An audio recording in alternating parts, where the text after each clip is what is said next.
Hi there, it's Marcella Friel, founder of the Women, Food, and Forgiveness Academy.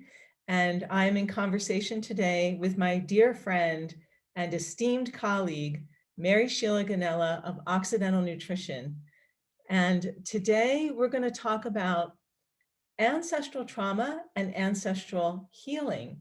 So if you feel like you have patterns in your being and in your relationship with food and in your relationship with self-care that feel really, really deeply entrenched and difficult to navigate, you might well be carrying ancestral trauma.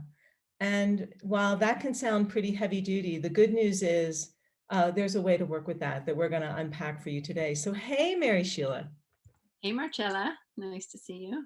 Yeah, good to see you too. So, I want to start the conversation about ancestral healing by talking about genetics. We have been entrained, over time to think about genetics in a way that Bruce Lipton, who wrote the book The Biology of Belief, he calls it genetic determinism, where we believe that our genes are fixed, immutable, and that's the way it is. So if you have a gene, like let's say you have the BRCA gene for breast cancer, BRCA1 or BRCA2, like the prevailing view of that is too bad. Basically you're determined, you're predestined to have, to be susceptible to breast cancer. But what has been emerging, especially from thinkers like Bruce Lipton and others, is this whole new relationship to genes called epigenetics, where genes are actually much more, how should we say it, influenced by set and setting and environmental factors. Mary Sheila, to talk, to set the stage for this conversation about generational trauma and generational healing, I'm wondering if you could talk a little bit about your friend Miriam, because you and I have been talking about her quite a bit. And I think that a lot of women watching this video might be able to identify with her story, either personally or like vis-a-vis someone they know who might be like her. Can we Yeah, bring Miriam into the space here with us? yeah, yeah. So one of my dearest friends, who was sort of like a second mother to me, passed away about 2 years ago, and from colon cancer. And she was in her mid 70s, early 70s, and she had longevity in her bloodline. So I kind of took for granted that she would be there for me for a really long time. She was a really dear friend, and she was also a therapist, which sometimes are really great friends to have. And Miriam had a really great life. And but Miriam also, she kind of had a little bit of a cloud over her. Like, it was never like, how you doing? It was never really like, I'm great. It was like, I'm okay. One of the things that I learned from Miriam through our friendship was that she was actually conceived during World War II and during the Holocaust. And her father and his brother were the only survivors of his family to flee and leave Eastern Europe and live. Everyone else on his side of the family passed away or was murdered by the Holocaust. And and so he came to America, and World War II was still happening, and she was conceived. And when she told me all that, I said, gosh, I wonder if that has something to do with your sadness. And she said, yeah, I kind of think it does. And at that time, I was also studying amino acid therapy, which is sort of just to help like with your brain chemistry if you feel maybe more depression or sadness or even cravings and sleep. It's like helping to feed your neurotransmitters basically with proper nutrition, and that's one of the roles of amino acids. So as we're talking, so I'm in the middle of studying with my teacher, who's Julia Ross, who's written a couple great books, The Mood Cure, The Diet Cure. And I was asking her and telling her about Miriam. And I said, do you think that that has anything to do with it? And she's like, says, absolutely. There's really a big connection. There's even been studies on it. looking at that, that intergenerational trauma. And so coming back to just a couple years ago when she got diagnosed with colon cancer, and our colon, and that area in the body holds grief and fear. And so there's just so much ways that you can kind of connect it. And I really, when I reflect on her, when I reflect on her life, and and she also held a lot being a therapist. She gave a lot, but I really just feel like she was she had some of that within her to um, have a have that kind of an outcome. And I feel like there's such a connection there. Yeah. I bet she's really grateful wherever she is now that we're having this conversation, you know? Yeah, I just want to say, Yeah. Well, and it's amazing how much she comes up. Like I've been meeting a few people recently who are also really good friends with her, who I've gotten to know. And so, yeah, she comes in all the time. She's also my owl. The owl is her totem animal. And I now have two owls like living in the palm tree right outside my house that come out every night and make their presence known. And it's pretty, yeah, she's my owl. so what I heard you saying, like what I really distilled down from the story is that Miriam had a constitutional sadness about her. And looking into her generational history, her father and her father's brother were the only survivors of the Holocaust in their family. And later in life, getting colon cancer, like that might have been the place where that sadness sort of took its toll in the body, or where the body expressed the sadness. Yeah. Yeah, that's very powerful. So yeah, to me, that's a really powerful example of how generational trauma can work. There was a study that I read about where mice were taught to fear the smell of cherries. That every time the cherry smell was like administered to them, they would receive a little electric shock. And through that electric shock, they learned to, be aversive to the smell of the cherries. Two generations down in their offspring, the grandchildren of those mice demonstrated the same signs of anxiety when they were exposed to the smell of cherries, even though they had never been directly subjected to those electric shocks. The other piece that is really fascinating here is that we begin our lives in our grandmother's body. So the ovum, the egg in our mothers that later becomes us, actually begins while our mothers are in our grandmother's belly. Our mothers are in utero with our grandmothers. So we actually begin in our grandmother's body. And I don't know, Mary Sheila, if you're familiar with Candace Pert and her teachings. Yeah, she talks about neuropeptides, like neurochemicals that can come from different emotional states. So like if our grandmothers were in a heavy duty survival mode, if our grandmothers experienced trauma, if our grandmothers were, having some challenge while pregnant with our mothers, like that, those peptides can directly influence the development of the fetus and then our development as well. The other piece I thought would be interesting to talk about, Mary Sheila, is obesity. And I don't know if you have anything to say about this, but there's also the whole phenomenon of the generational fear of famine and how that can pass downstream and its relationship to obesity. Is there anything you want to say about that? Well, the first thing that pops in my head is not maybe what you were thinking I might say about it, but I just want to make a revelation of what I see today, right? Around the fear of famine. And that's the way that we shop today. And that's a lot at like the big box store, stocking up and having things on hand, which in some ways is a beautiful, wonderful thing. And maybe that's also an ancestral thing of, oh, all the tomatoes are in, let's can them, or let's can things, preserve things. So there is an element that we've always done with that. But there's also the element of going to Costco and stocking up on things that then all of a sudden they're in our cupboards, and maybe we thought we'd have them for a long time, but because they're maybe more of a comfort or refined food or something that comes in a package, we're going through it really quickly because we know it's there. It's sort of addicting. There's like a piece about that.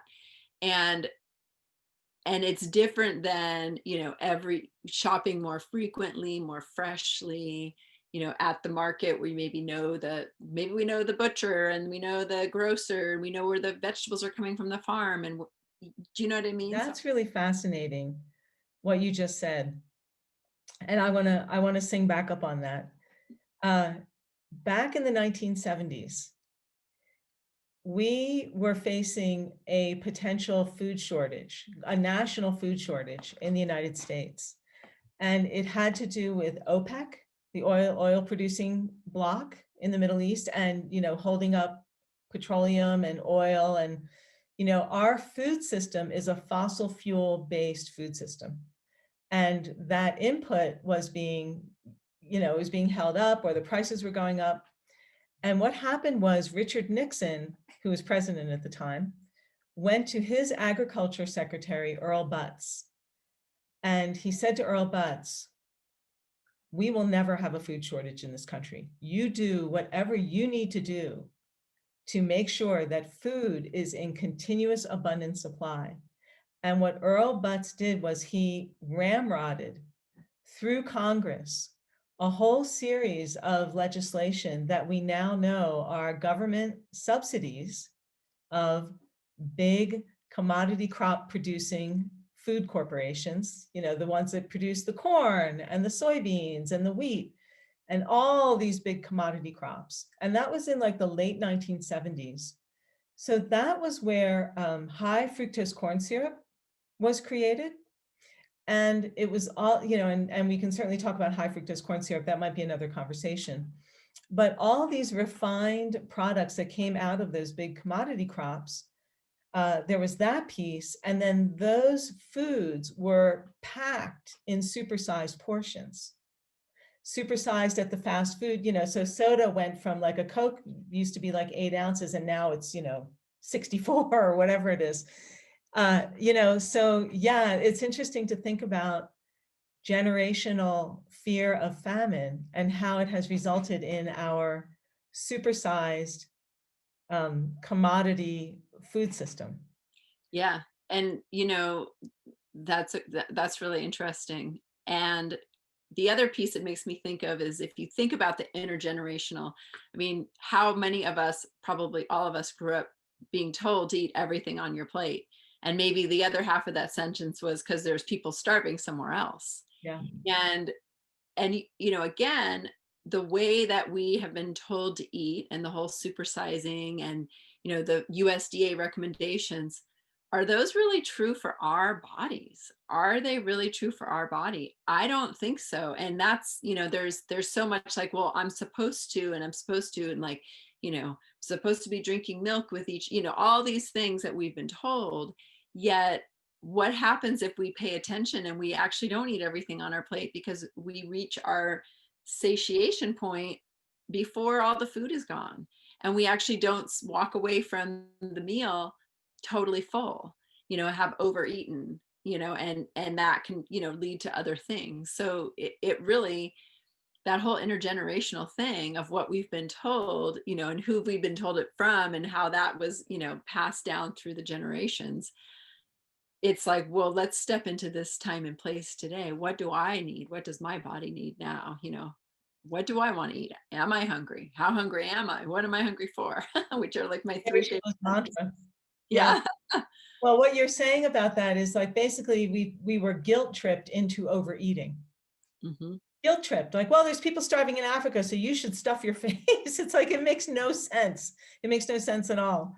But, our ancestors probably ate everything on their plate because their plate might have been like this, and maybe food was harder to come by. Our plates are like this, and food, certainly the processed foods, there's a term, overconsumptive malnutrition, or overnutrition, it's sometimes called, where we in the industrialized world, in the developed world, the average American consumes about 4,000 calories a day.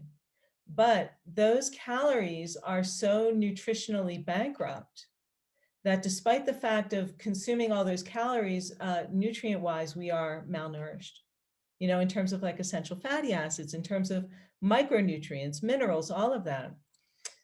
Wow. Okay. So, woo, I didn't expect the conversation to go this way, but this is all really interesting. The point that I want to make about generational trauma is that there's different ways that we can work with it and different ways that we can heal it. We can certainly work with it on an emotional level.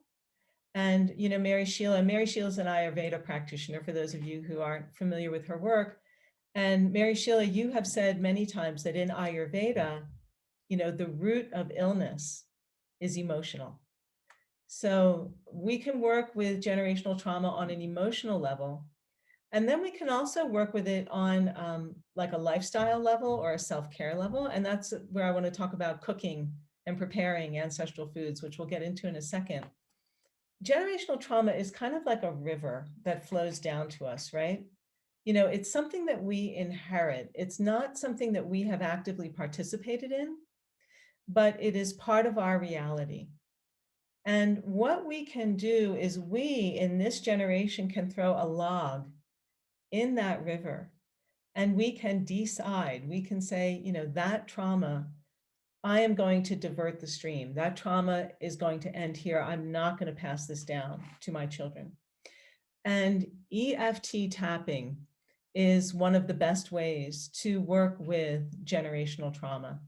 So if you have something like what Mary Sheila described with Miriam, if you have like a sadness and you don't really know where it comes from, or you have something that you suspect is generational, you can simply tap and say, even though I have this and I don't know where it comes from, I think it might be generational. I deeply love and accept myself. And then as you tap and you go through what that is, you might get a feeling in your body. You might get a particular memory.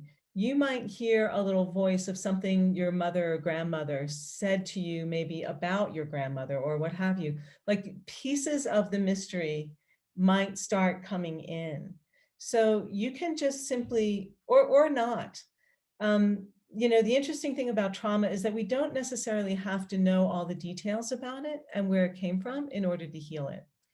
So as you tap, you can just resolve that as the pieces become available to you.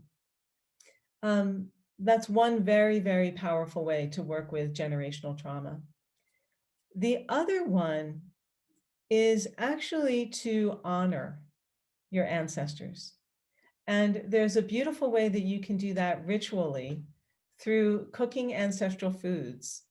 And you and I, Mary Sheila, have had some really rich conversations about this. And I'm wondering if you want to just talk about that and maybe even talk about like your husband's experience of making his mother's ravioli or something. That was really cute when you were telling me about that.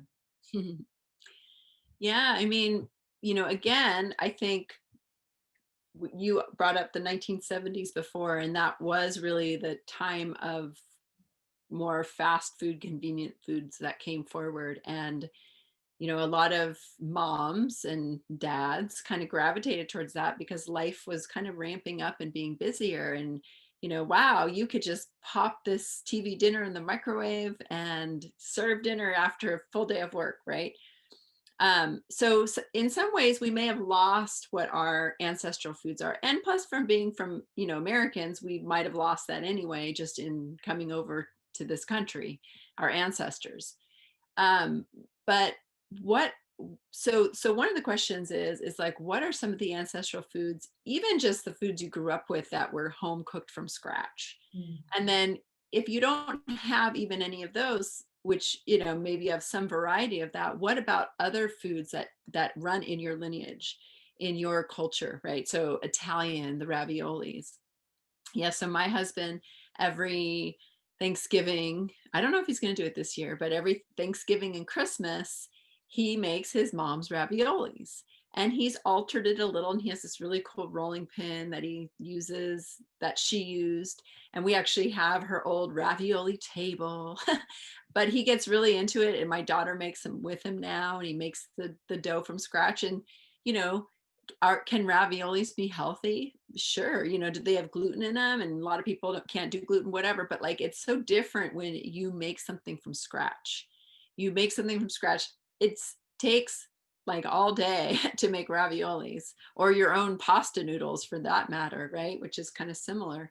And so you're not going to make those kind of things from scratch all the time, but there's a lot of magic and tradition and stories that come out and come through when you're doing something like that, and it can be very healing. And so anytime there's a talk of ancestral cooking and food, what it also kind of means in some ways, to me anyway, is our ancestors did the work for us. They learned how to make foods more digestible. They practice the art. Like, we didn't just start eating tortillas and bagels when we started eating wheat. We actually started it with sourdough breads that were naturally fermented without any added yeast. It was just fermented from the bacteria that existed in the air. And that started a process of actually breaking down the hard to digest proteins, which are the glutens, and breaking down the sugars, allowing the bacteria to grow and start to eat those sugars, which is a lot of the carbohydrates in the gluten. And then it's much more digestible. Same thing with like miso or tempeh. Like, all we have learned, or marinating meats, we have learned, and these all take time. That's, I think, a piece of our ancestral cooking, and getting into it and honoring them, is maybe a little more space for cooking and creating in the kitchen, and allowing things to become more creative and fun and delicious, instead of the mantra of maybe like, I don't have time, and healthy food is just so bland, it doesn't taste good. And I'm like, that's not true. That too. Yeah, exactly. Whoever said that obviously has not been in Mary Sheila's kitchen. Oh, funny. That it's interesting. I made my mother's all day tomato sauce the other day. So my mother used to put a huge stock pot of on the stove, and she would make tomato sauce, and she would make meatballs and sausage from scratch, put them in the tomato sauce, and then she also put in bones. Like, she would get these like beef shanks or leg bones or whatever, and put them in the tomato sauce. And I made this the other day, and I realized, like, bone broth is is all the rage these days, right? Everybody talks about bone broth.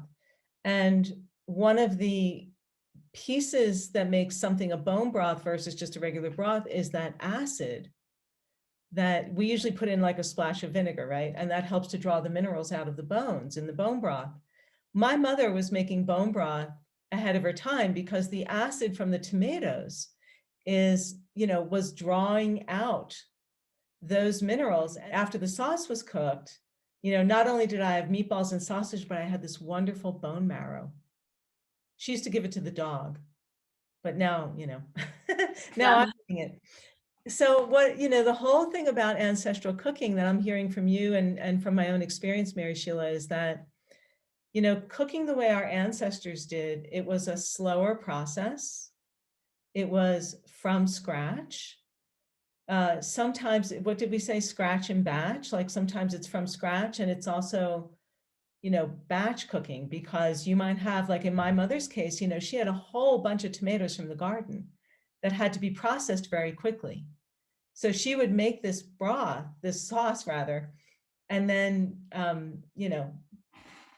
put it in the freezer, and we had it all winter long. And then the other piece that I hear is also the methods, like the fermentation, or the drying, or even freezing, canning, etc. So I want to encourage those of you who are watching this video to do a little research on your own. Maybe you just start with your pen and paper and sit down in some cozy corner of your home and think about the home cooked foods that you ate as a child, and see if you can trace trace them back to grandmothers, great grandmothers.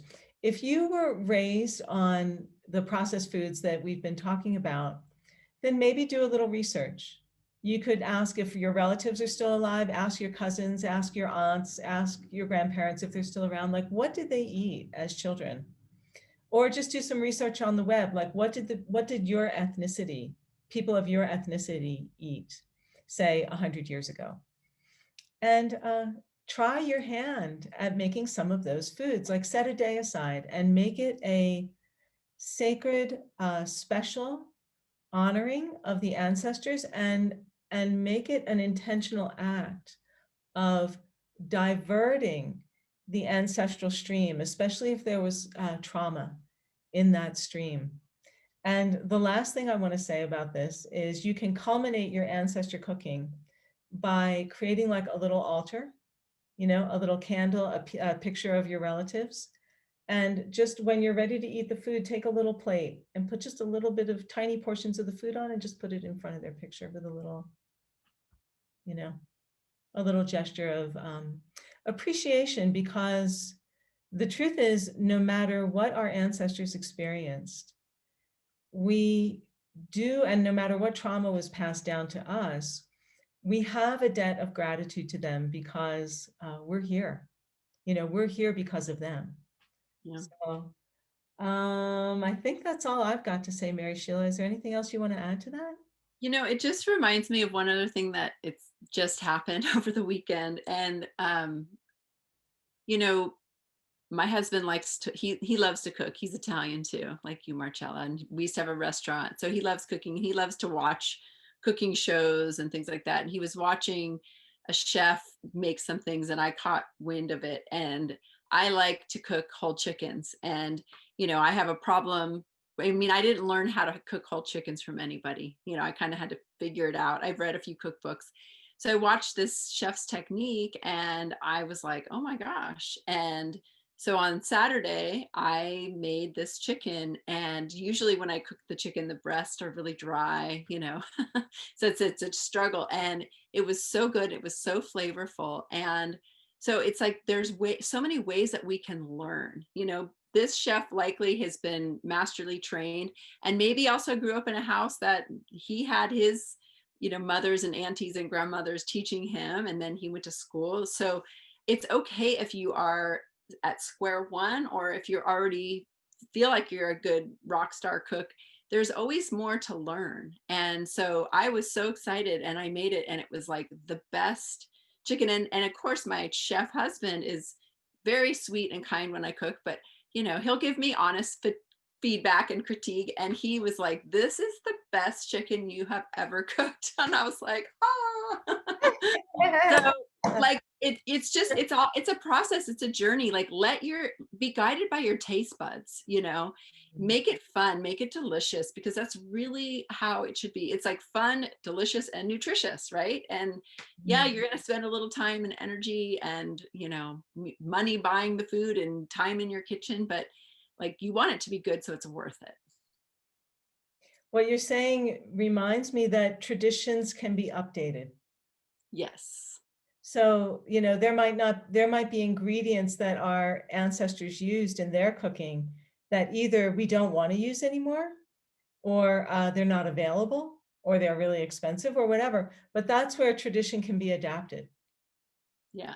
Yeah. Well, good for you for making that chicken. I want a little bit now. I'm starting to get hungry. I can almost smell it cooking.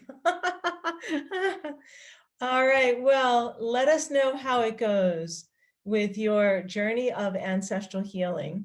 And this is Marcella and Mary Sheila sending you love. Bye for now. Bye.